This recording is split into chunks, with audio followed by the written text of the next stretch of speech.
वहाँ पर पाकिस्तान जिंदाबाद, नारे तकबीर, अल्लाह अकबर, हिजड़ा राकेश सिंह को मुर्दाबाद, ये सब नारा लग रहा था।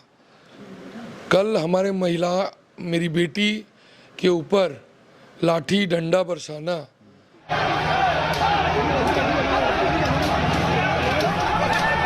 हमने ललकारा, भाई कौन हो तुम लोग, कहाँ गए?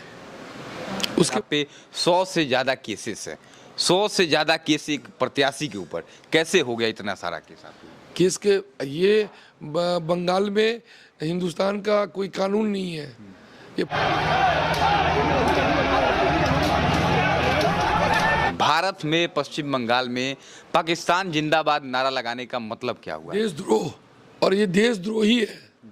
ये आईपीएस अशोक स्तंभ लगा के कलकत्ता पोर्ट डिवीजन में मीटिंग हुआ, तो ये जो इन लोगों का हंसी देख रहे हैं ना, चारों का खिलखिलाता हंसी, तो इन लोगों का हंसी कुछ बात कर रहा है। ये 2 साल पहले बहुत बड़ा दंगा करवाया था यहाँ पे हिंदू मुसलमान का, हिंदुओं का 100 घर लूटा ये। इसके साथ में इन लोगों का 4 दिन पहले पोर्ट डिवीजन में तो तब तक देख रहे हैं कि टीएमसी के कुछ गुंडे बदमाश हम लोग के ऊपर में हमला कर रहे हैं। तो नमस्कार, मेरा नाम अभय कुमार है और आप अब जनता बोलेगी न्यूज देख रहे हैं। देखिए, अभी हम लोग पश्चिम बंगाल के कोलकाता पोर्ट विधानसभा में है, जहां पर राकेश सिंह जो कि भाजपा प्रत्याशी हैं हमारे साथ है। कहा जाता है कि भाजपा जो है सबसे लेट में अगर किसी को टिकट दिया तो वह राकेश सिंह को टिकट दिया था। आज इनसे खास बातचीत करेंगे। कल इनके साथ एक हादसा हुआ जिसका वीडियो सोशल मीडिया पर काफ़ी तेजी से अभी चल रहा है, जिसमें इन पर लाठी चार्ज की गई। कई सारे लोग इनके बीच बचाव में आए, लेकिन उन लोगों को भी लाठियां लगी। सबसे पहले तो सर बहुत बहुत स्वागत है। धन्यवाद। सर, क्या कुछ हुआ था कल? जिस प्रकार से सोशल मीडिया में, न्यूज़ चैनलों में लगातार आपका एक वीडियो चल रहा है जिसमें आपके ऊपर लाठियां बरसाई जा रही है, क्या कुछ हुआ था कि आपके ऊपर इतनी जोरदार लाठियां बरसाई गई? कई सारे आपके कार्यकर्ताओं को भी पीटा गया कल। दरअसल हमारे यहाँ पे एक आईपीएस ऑफिसर है, हरि कृष्णा पाई, ये पूरा बॉबी हाकिम का समझ लीजिए मुँह बोला भाई है, और जिस तरीके से कुकृति किया है, और हम लोग इलेक्शन कमीशन के द्वारा परमिशन के साथ एक मीटिंग चल रहा था, वहाँ पर पाकिस्तान जिंदाबाद, नारे तकबीर, अल्लाह अकबर, हिजड़ा राकेश सिंह को मुर्दाबाद, ये सब नारा लग रहा था। इसके प्रतिवाद में हमारे 10 से 12 लोग थे और वो लोग 200 लोग थे। इसका जब हमको खबर सूचना मिला तो हम स्पॉट पे गए, तो फिर ये लोग चूहा के तरीके से अपने बिल में चले गए। हमने ललकारा, भाई कौन हो तुम लोग, कहाँ गए? उसके बाद हम क्या किए कि हमको समझ में आया कि पुलिस इसमें इन्वॉल्व है, तो हम गए थाना में एक रिटन कंप्लेन किए, और रिटन कंप्लेन जब कर रहे हैं तो तब तक देख रहे हैं कि टीएमसी के कुछ गुंडे बदमाश हम लोग के ऊपर में हमला कर रहे हैं। तो पुलिस उन लोगों का साथ दिया, और आज पूरा जब गहराई से इसका हम लोग खोज लिए तो पता चला कि ये दोनों डीसी जो है, आप थोड़ा कैमरा को क्लोज करके दिखाओ, इसका नाम है हरे कृष्णा पाई और इसका नाम है पीपी दास, और ये 2 साल पहले बहुत बड़ा दंगा करवाया था यहाँ पे हिंदू मुसलमान का, हिंदुओं का 100 घर लूटा ये। इसके साथ में इन लोगों का 4 दिन पहले पोर्ट डिवीजन में, कलकत्ता पोर्ट डिवीजन में मीटिंग हुआ, तो ये जो इन लोगों का हंसी देख रहे हैं ना, चारों का खिलखिलाता हंसी, तो इन लोगों का हंसी कुछ बात कर रहा है। इन लोगों का कुछ प्लानिंग हुआ था और ये प्लान सक्सेस नहीं हुआ। ये लोग सोचे थे कि हमको जेल के अंदर डाल के चुनाव को हम लोग बॉबी हाकिम को एकदम स्वीप करा देंगे, जो इन लोगों को पानी फिर गया।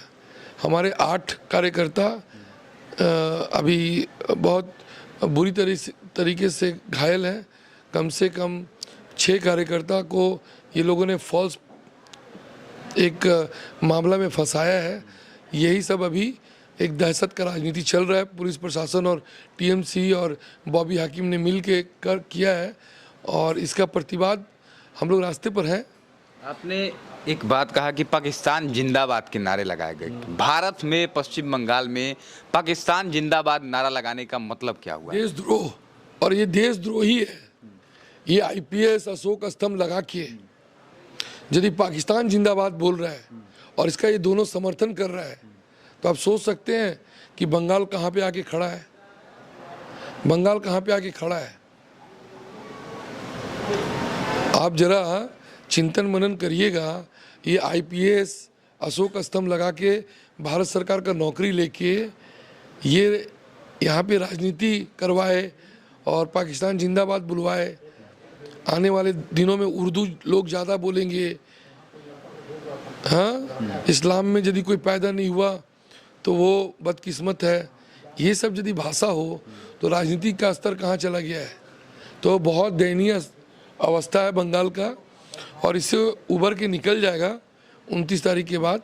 अच्छा, जिस प्रकार से हमले हो रहे हैं आपके कार्यकर्ताओं पर, आपके ऊपर भी लाठियां बरसा दी गई, कहीं ना कहीं बीजेपी के समर्थक जो है, जो लोग वोट करते हैं या करेंगे, वे लोग बोल नहीं रहे हैं कैमरे पे, बिल्कुल भी नहीं। अगर टीएमसी का कोई समर्थक है, वोटर है, तो खुलकर बोल रहा है अपनी बातों को, लेकिन अगर कोई भाजपा समर्थक है तो वह कैमरा देखते ही भाग रहा है, नाम तक बताना उचित नहीं समझ। इस प्रकार का खौफ आखिर क्यों है इस इलाके में? 29 तारीख के बाद ये डर हट जाएगा, भय हट जाएगा, भरोसा आ जाएगा, भरोसा का जन्म हो जाएगा, राम राज का दिन आ जाएगा। ये हमको पूर्ण विश्वास है। क्या आपको लगता है कि बंगाल में जिस प्रकार से कहीं ना कहीं आप लोगों की पार्टी के जो बड़े नेता है आला कमान के, वे लोग कहते हैं कि इसको बांग्लादेश बनाने की साजिश चल रही है, क्या लगता है कि जब आपकी सरकार आएगी इतना आसानी से आप लोग इन सभी चीज़ों को हटा पाएंगे? हिंदू राष्ट्र जैसे आपने बताया कि हिंदू का यहाँ स्थापना होगा, हो पाएगा क्या इतनी आसानी? देखिए, बांग्लादेश तो कर ही दिया ये लोग, मतलब बंगाल को बांग्लादेश कर दिया, बना दिया है। वैसा वो लोग एक माहौल तैयार कर दिया है, लेकिन फिर भी यहाँ के बंगाली कल्चर लोग जो हैं, बंगाली बंगाल लोग जो प्यार करते हैं, प्रेम मिष्टी, यहाँ स्वामी विवेकानंद का पवित्र धरती है, रामकृष्ण परमहंस का सोच है, विद्यासागर जी का सोच है। इस जगह पे यदि ये सब हो जाए तो हम लोग कहाँ जाएंगे? तो ये जल्दी होने वाला नहीं है, लेकिन हम लोग प्रयासरत हैं कि ये सब चीज़ ना हो, और हम लोग आने वाले दिनों में इसी का लड़ाई को लड़ रहे हैं। राकेश सिंह जी के लिए सबसे बड़ी चुनौती, बहुत कम समय बचा है, 6-7 दिन बाद चुनाव है दूसरे चरण में, सबसे बड़ी चुनौती क्या देखते हैं अपने आप को यहाँ पर? सबसे बड़ी चुनौती है कि यहाँ पे इलीगल कंस्ट्रक्शन, ड्रग्स माफियाओं का बोलबाला, बेरोजगारी, शिक्षा, स्वास्थ्य, ये सब को लेके बहुत बड़ा चुनौती है, जिसको यहाँ के लोगों पर दिल में मेरे प्रति बहुत भरोसा है, और इसी चुनौती पर उतरना है।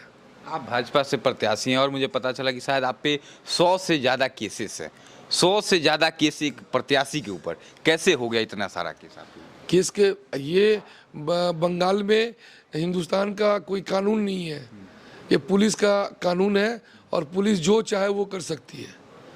पुलिस, अभी देखिए कल का घटना में पुलिस मारा है, और पुलिस खुद को भर्ती होके बोल रहा है कि मेरा रिवॉल्वर छीन लिए, सर्विस रिवॉल्वर छीन लिए। तो वो सब पुलिस को तो चुल्लू भर पानी में डूब के मर जाना चाहिए। जिस पुलिस का हम लोग रिवॉल्वर छीन लें और किसी का बॉडी कैमरा छीन लें, तो उसको तो चुल्लू भर पानी में डूब के मर जाना चाहिए।